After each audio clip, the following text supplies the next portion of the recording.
Hello guys, আজি আমি Manipuri Shinzo বনাম বুলি আমি ৰেডি হৈ আছো। এয়া চাওক বন্ধাকবিৰ লগত মছন্দৰী পাত মিহি মিহিকে কাটি এয়া ৰদত অলপ সময় শুকাব দিলো। তাৰ পিছত ইফালে মই বেসন ফ্ৰাই কৰি আছো শুকানকে। ফ্ৰাই কৰাৰ পিছত আমি মিমি দিলো।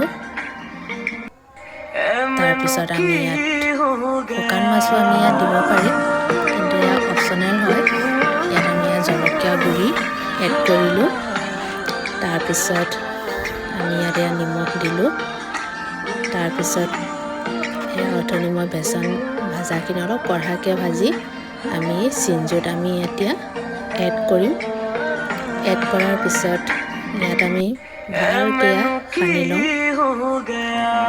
সকলোখিনি পুৰা ধুনীয়াকে মিক্স কৰিব লাগিব সমানভাৱে। ইয়াৰ পিছত এয়া চাওক লাহে লাহে তাই পুৰা সানি আছে।